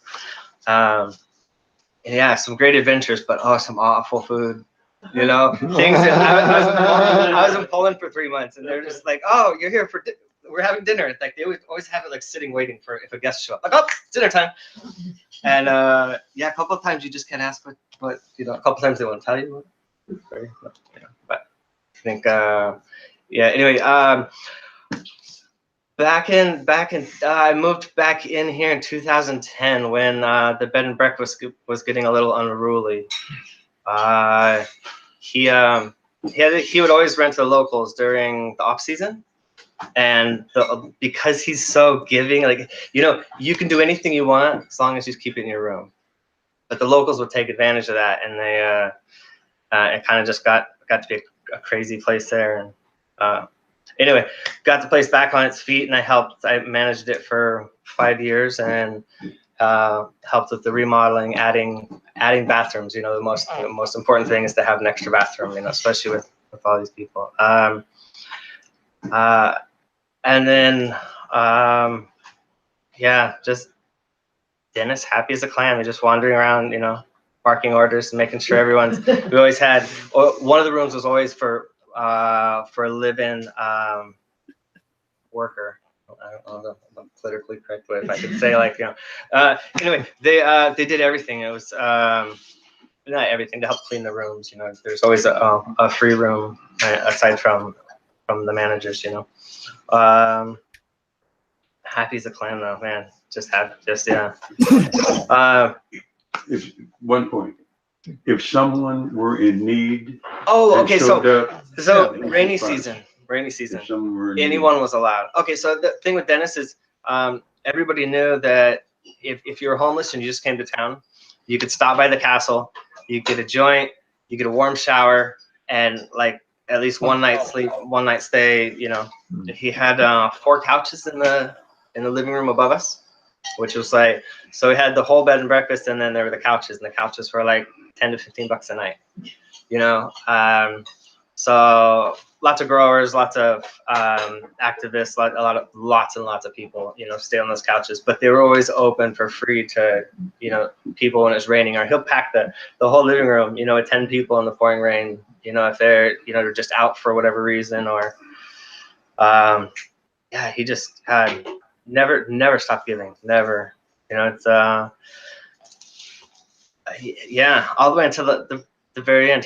And that's the thing with no money, you know, he stayed so, you know, he still sold tons of pot, and always had tons of money, but it was always going, mostly go back into the house. The house is in remodel for 30 years. So that's just a constant, you know, sucker of the money. But he gave to everyone, any problem, you know, people would call and say, you know, they're in jail, and he would, you know, spend the time. He'd always send money and put money on their books, and you know, he would offer, you know, any time in court that, you know, he could help. Yeah, even he's lots, you know, just always giving advice. You know, I just remember him on the phone all the time, you know, with people just all over the country, different problems. I mean, he never really retired. He just stopped the club. You know, he still sold at home. He still was, you know, the man with almost all the answers. I'm saying, you know, if not all of them, that, you know, because there's just, you know. I'm not sure what Dennis could retire from, because what we were doing in 1444, running a cannabis dispensary, taking care of people, I'm not sure that was considered work. It was nothing from 9 to 5. All of us that were there were volunteers. Okay, so the farm, then he had a job. Pardon? The farm was a job. Are you kidding? Listen, going up there and getting out of the city and doing these things. I was looking at some photos of us out there, big old me in the dirt. Boy, that was a rare picture. But we loved it up at the farm. Yeah. Oh my God, we loved it. Just being Dennis was a job. Yeah. Oh yeah. What? Being Dennis. Oh, but he did it so well. He did it so well. Yeah. It was a lifestyle. Oh my Lord, he did it so well. Oh yeah. So you actually just gave me part of the answer I was asking earlier. What is Castro Castle? You just gave an excellent summary of what Castro Castle has been all these years. Yeah, it's a magical place. Yeah, super magical. Everybody from all over the world. I've met, you know, more people than I'll ever meet, you know, just in this house, and, you know, in the 6 years that I was here. And even the other 2 years that I was here as well. I guess it's a lot of time, but like an incredible amount of people. Really cool. And then I would say also this: anyone that had anything to do with cannabis in the late 70s, 80s, and 90s, and through 2000, but especially before 2000, when Prop 19 was considered in 64, had to have gone through the castle at least once. I mean, all the time I've known the names of the people who have been through this building. It is a who's who of what has to be considered the cannabis movement. Yeah. Eddie Lepp has just been through here. Steve Covey, just to throw those things up. Ed Rosenthal, Laura Costa, a whole lot of other people that have been out here. Harvey Milk. I mean, Harvey Milk was through here. This place, Terrence Hallinan, the former district attorney, Ross McCaramy, the former sheriff. I mean, people have had a name, came through here, and I think one, out of love and respect for Dennis, that truly got him through here. Yeah. And also too, we got him high most of the time. Did he have a sign-in book? Somebody canvas. When you sign in? What's that? When you came to the castle, did you sign in? Like No. a sign-in book, like like a register? You'd almost think you need to, you know.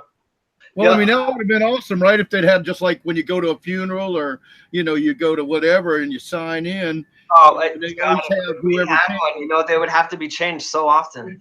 It was just. Oh I yeah, mean, you'd have a shitload of books to store. Yeah. oh my God, yeah. Okay, just a thought. I don't mean to. We don't have to go off on that. A funny story just with how many people in the house. There's being very compassionate house, we get drama at the house. So we're renting to a woman, a local. Dennis liked her. She was really big and bubbly, and a big personality. And she answered the door one day, and a cop ran up after her. And she actually, I guess, had a warrant. So these guys like set up an online thing, and they were going to hook up with her or whatever, And they came running up in the house, and the guy came up, and we all kind of freaked out. The table's full of people. Of course, we're always smoking. It's always the table. You got to take pictures of the kitchen. That's the famous meeting place of all powers. Oh my God. Anyway, the guy's on his phone, and there's in the living room. There's I think there's 4 bedrooms that pop out, and then a big bathroom. And the guy came up and he pulled his badge out and he said who he was. And then he's on the phone. He immediately gets on the phone as we get on the phone to call the police.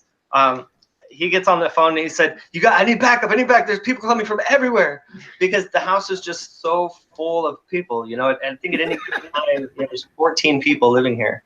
So it was the funniest thing because just the fear of because everybody's shooting down out of all these different rooms. And it's, so the house, so a little bit of history with the house, it's actually originally 2 units, 1-bedroom apartments each. So the base, like a hostel. yeah, and it is now 9 bedrooms. So it counts as a hostel. a lot has changed. It's I love other people's expressions with or just when they recall the memory of the house because they're just like it never stops. You just go in and you go and you go and you go and you come down and you go and you go and you go and there's black lights here and there's this and there's a big hot tub here and then you keep going and just it's really it's just an amazing place. I think what makes it, at least for me, every time I come in here, is the energy. Yeah, there totally. is really so much energy. And again, I go back to the people who I have met and over the many years of coming through these doors. Yeah. And as you say, all over the world, we've had press in here from all over the world. There's energy, but one of the things about the energy here, again, as we did at my dispensary on Divisitero or Dennis's, or once, we didn't judge anything. You were here to enjoy some conversation, to share some fellowship, obviously to share some very good cannabis, whatever form that may take. And many times it took a lot of form, but that was the energy. And I hope that some of these, you're out there in the East Coast, get out here sometime to San Francisco, or people that hear about this to come out here. I mean, if we had people out here right now that came out here and sat down with some of us, we might be able to educate them either further about what cannabis is or what compassion and caring is for one another. Because that's the thing that's, I think, a key about this building. There is so much love and compassion in all of the years that we've been through here. Just amazing. And always accepting, visitors. Dennis's widow, John Entwistle, runs the castle now, and he's a bucket of knowledge. He's got a lot of history here. Obviously, they were only married for 3 years, but they've been together for 30 years. So, that. Something to touch on in his, in his later days. I had the pleasure of kind of volunteering and being his caretaker in the end, and some of the things that I don't know, but he's been like my advisor for the last 18 years. Like he's and my best friend, you know, he all these things, but the different advice you get, you know, when someone's, you know, making it through, which he kicked cancer, by the way. He was diagnosed 2 Christmas Eves ago, unfortunately. And he was God, when it all gone, maybe October of last year, I think, you know. October 26th. Anyway, you know, an incredible man that went through this, you know, horrific event, lung cancer and fighting everything. Even when he was sick, he was still so compassionate. Like it's, he always wanted to make sure that everybody was still being taken care of, you know, as he was going to take care of everyone. It was through everything, you know. It was never, even when he needed everybody, you know, I mean, he was never one to ask for help, you know. And of course, you know, even when he really needed it, he wouldn't. But to still, he would still step out of, you know, okay, I'm here in hospice, but I'm worrying, you know, just constantly about, you know, the rest of the world. And you know, he's just always would stay on Facebook and, you know, and just really incredible. But you know, in the end, you know, he's getting money in from when he came out. So everybody look up like photos of Dennis. You know, the really cool thing is that, you know, he left us. So he had no hair through his cancer, but he lasted so much past getting the cure to the cancer. He had his full head of hair back, which was so dope. Like he was one of the things that made him happy. But anyway. You have to add something too. And for those of you, most of us sitting in this room, we're very much aware of it. His sense of humor never left. Oh no, my God! I mean, no matter. And I was with Dennis. As a matter of fact, a lady sitting next to me, Laura Coster, and I saw Dennis. Laura. It's okay. Can we see it? No. All right, Laura Costa and I, Dennis died on a Saturday. Laura and I were out at the hospital on a Friday to pay our last respects, et cetera, et cetera, et cetera. And even though Dennis was unconscious and having some difficulty, I certainly felt his spirit, and especially when I touched him, I knew I was touching my friend, and I knew also too, it may be for the last time because I saw my friend fade away. But I remember helping him, as he say, up these steps, and he'd wait and get up these steps and finally get seated, et cetera, et cetera. And he'd take a hit out of something, but his sense of humor came right through. No matter how he was feeling, he always still had a good sense of humor. So all the way into in hospice. So he was in hospice at the VA out at Land's End. Really good facility, really good people running it. He was giving joints to the other veterans. Yeah. You know, he was always asking, "Bring me joints." And, it was just, he was the greatest thing. You know, it's at the point, you know, he was doing more edibles because it was, you know, I mean, lung cancer is. I don't mean to interrupt. Could you describe for the listeners what his first hotel room or the room looked for when he was in the hospital on the 4th floor of the VA? All the things that were on the door, et cetera, et cetera, et cetera. And also too, I asked the staff early on when I went out there to visit. They're slowly starting to put up things. I said, "You know who this man is or was, et cetera, et cetera." And as time went by, they learned, but people were bringing it, tell them what that is. Great room. So we had to make him comfortable at home. Yeah. So we got really lucky for a very unfortunate event.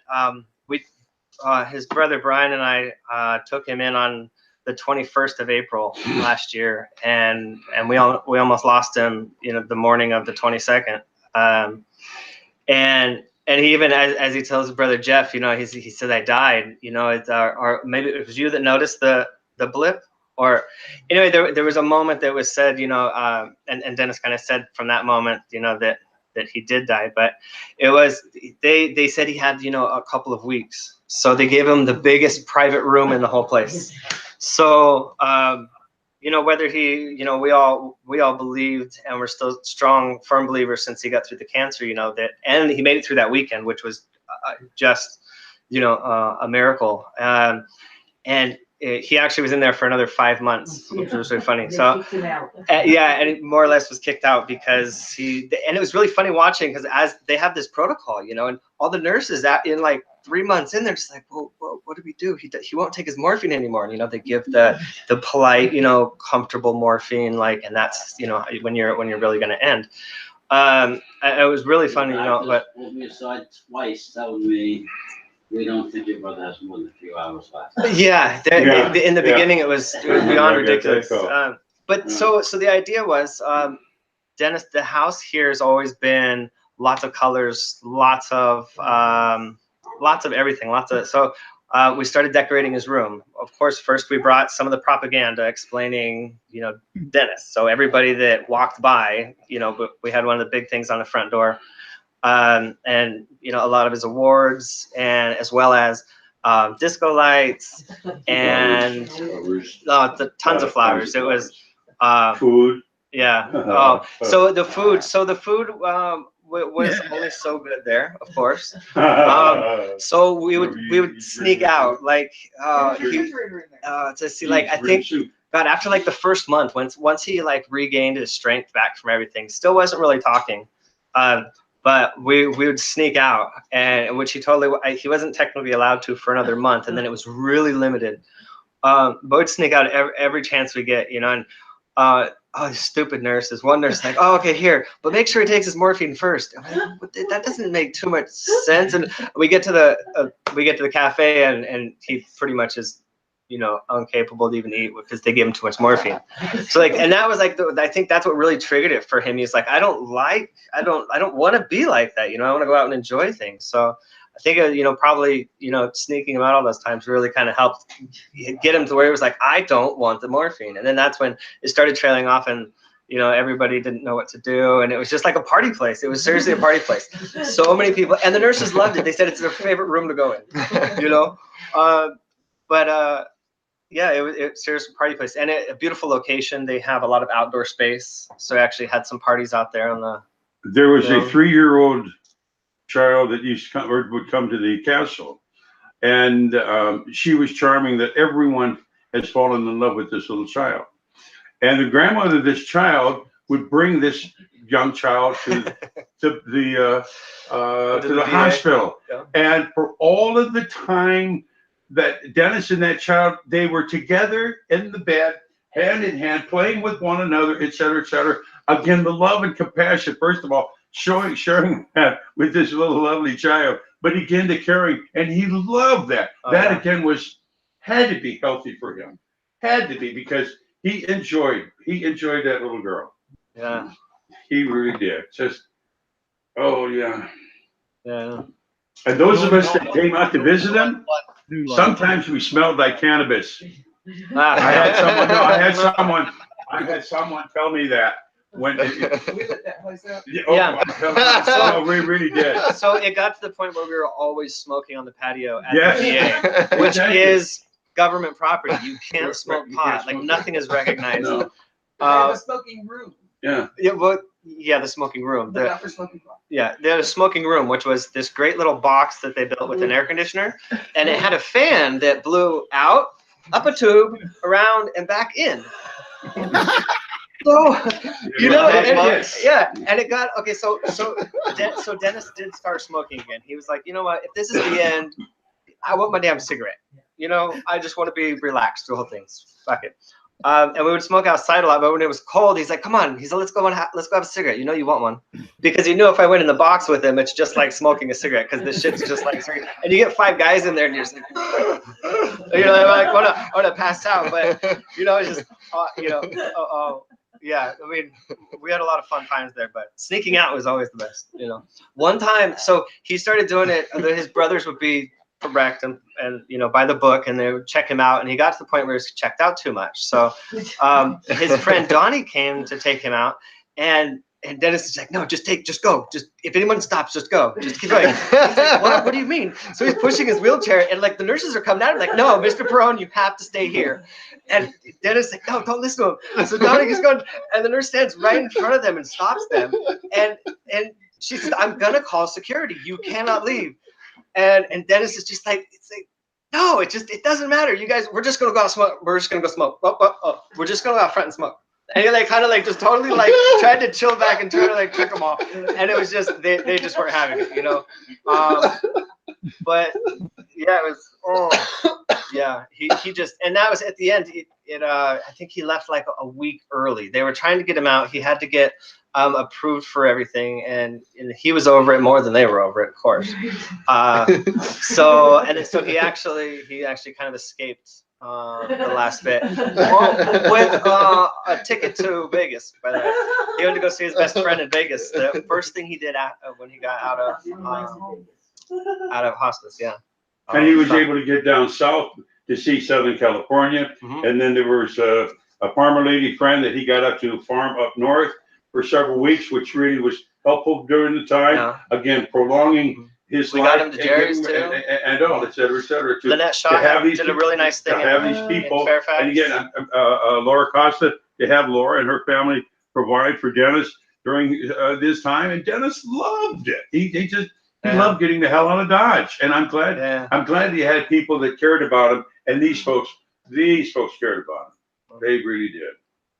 Yeah. Good people. He always gave to us so much, He saved my life twice, I mean, all not literally, but almost quite. I was just in a really bad place, and he let me move in, and one time losing a big deal on a business deal, like 40 grand, like, okay, life's over, you got to start, like, this is totally jacked and new, and he let me stay. Found a job like I think the day before. Anyway, oh no, so I got my truck towed. Dennis took me to go pick up my truck, and we smoked 3 joints while we were waiting. They were just totally baked, totally just waiting. And then finally Dennis was like, okay, I gotta go. I'm sorry, I gotta go back. So I was like, okay. So I'm standing there just totally baked, and the business right next door was this big air compressor shop. So it was big giant colored boxes, and I was baked, I'm in construction, so I was very curious and everything. I got offered a job by these people while I was completely baked. And I don't know how. I was so bloodshot. Like, I was like, okay, cool. If you guys want me, yeah. I can do the job. They business deal went bad on a house remodel, 40 grand, and that was. I don't know if you can see this, but you look at that. And I don't know if you can show that. Oh, that's Dennis with Claudia. I hope you could. That young girl. That's Dennis, and I hope you can see that.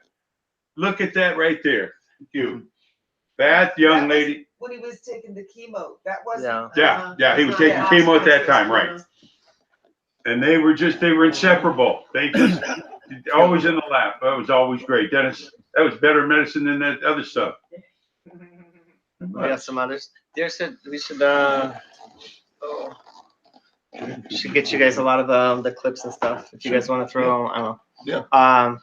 Good. A lot of the better memories. So he did a thing with Netflix that's going to be coming out in a couple of years, maybe next year now. Right? They say November. Oh, November. Yeah, they say November. Yeah. So they've been doing a thing on.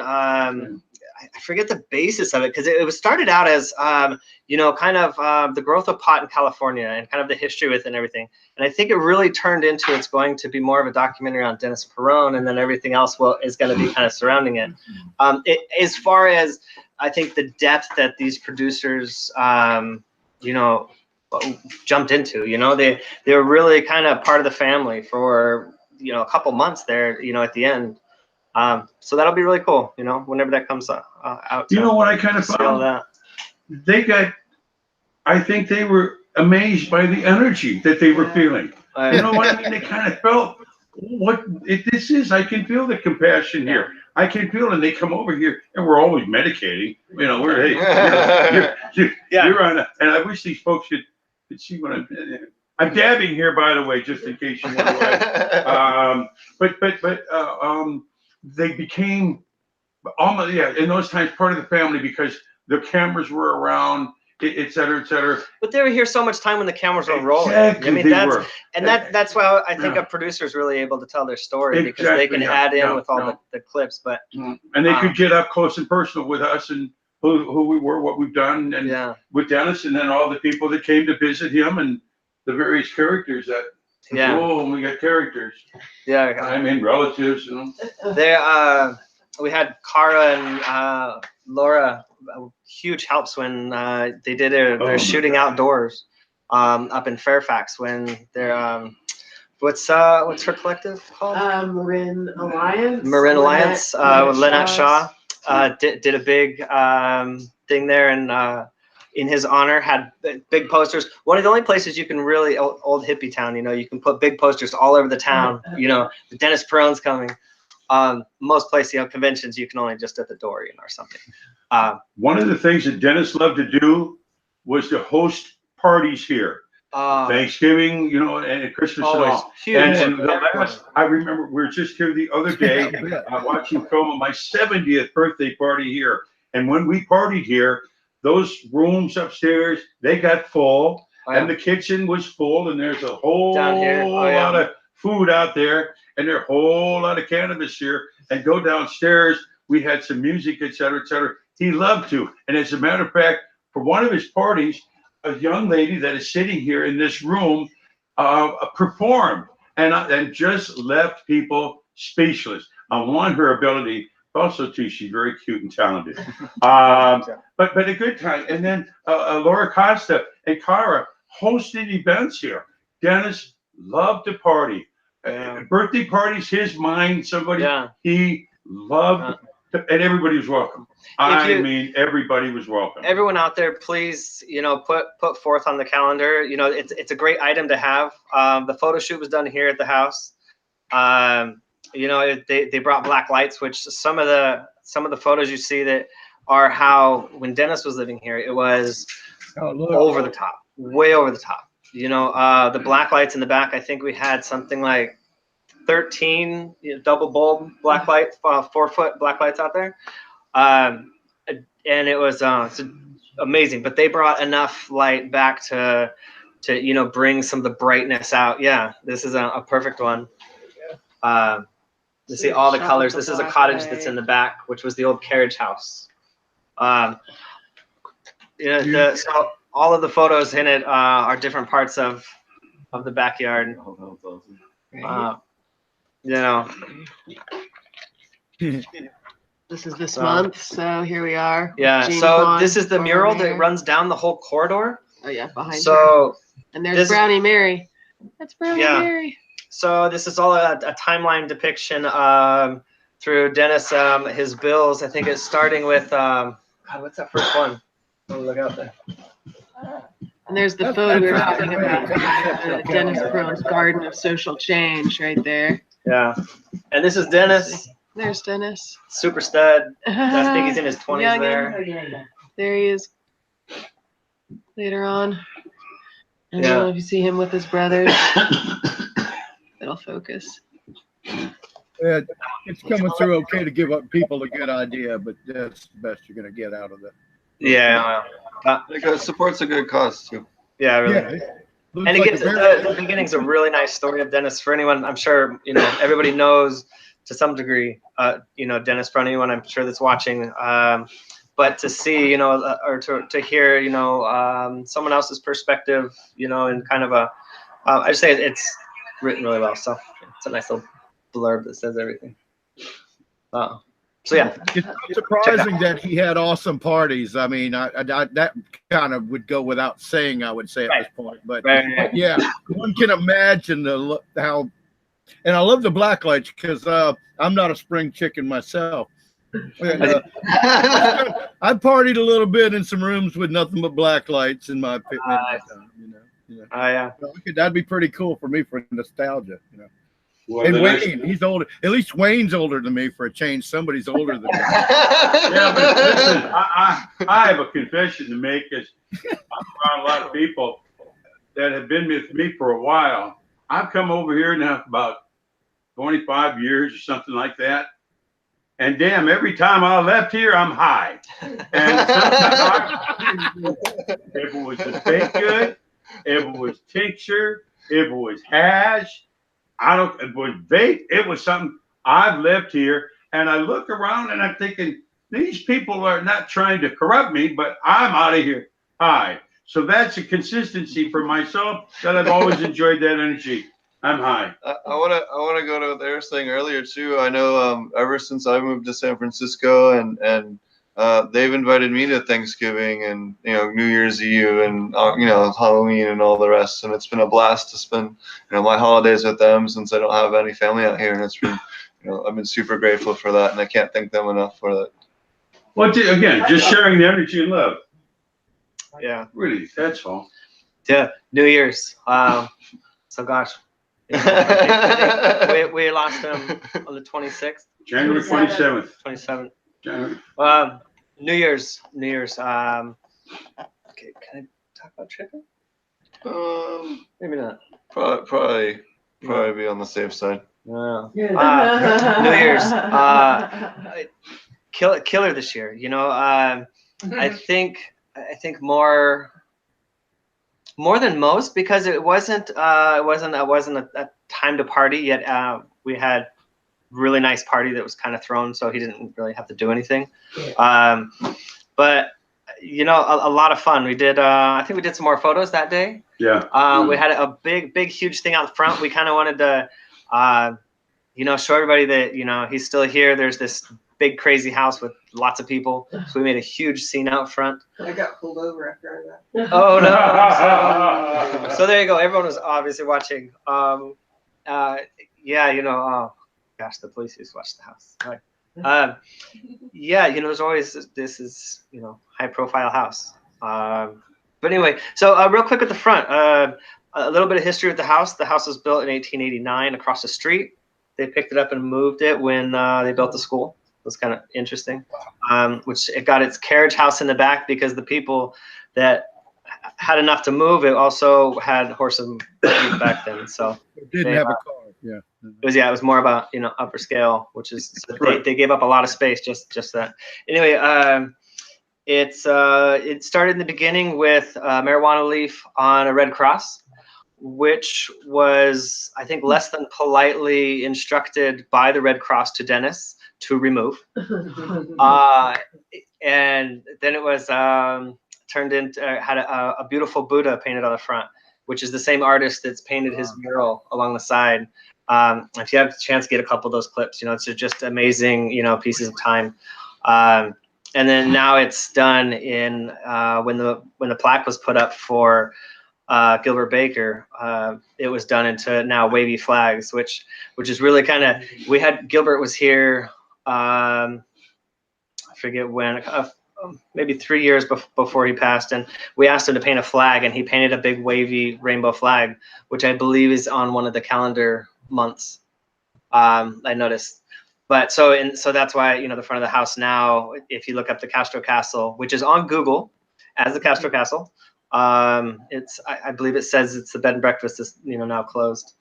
But anyway, now it's really cool. And the next plaque that's going to go up that's planned is obviously in Dennis's memory. To kind of lock in that memory to the front. We used to have tour buses used to come by all the time. They would stop. You had your certain tours that weren't, they were a little conservative, and they just wouldn't come this way. It's going to be, forever. We're hoping to keep it as as much of a museum-ish. Everyone is regular, but like regular tenants, but still going to have, like I say, guests. You're always welcome. So when you kind of walk through and get a. I do know of 3 cannabis tours that now include this stop among the other tours, Magnolia and other places here. But this now is included on 3 tours of that. I offered one time, and I don't know why, to go with them. I said, let me surprise these folks and sit along with these people, et cetera, et cetera, et cetera. And I still have that offer out. But this is still people that come by. Yeah. And the cannabis tour, because this is where this energy's. Oh my Lord. So if you guys ever make it out to San Francisco, definitely stop by in person. But the cannabis tours, I wish we had some to plug because they're really cool. There's actually a free one. So a really cool young man he just loves cannabis this much, and he's giving he gets free tours. So check those out if you come as well. The castle is incredible. Dennis was incredible.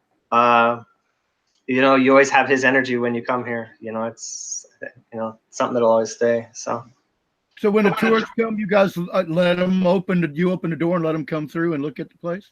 Yeah, so one of them actually comes on a schedule, so his partner's been kind of working with them on that. Right. And John, his widow. So I mean, it's some of them just come by and they'll just stop and talk about it, and they'll stand out front, and if they're noticed, on the cameras, just, and if they let us security go ahead of system, time, I mean, if they let us go ahead of time that somebody is going to be in California and in San Francisco, we'd be more than happy to greet them here and share some ideas and some time with them. I know that we've got one of the things too about you talking about the folks that live, the people I found over the last several years, even the people that came here were really kind of special people. And I think after a while, Dennis was just, I mean, he knew everybody.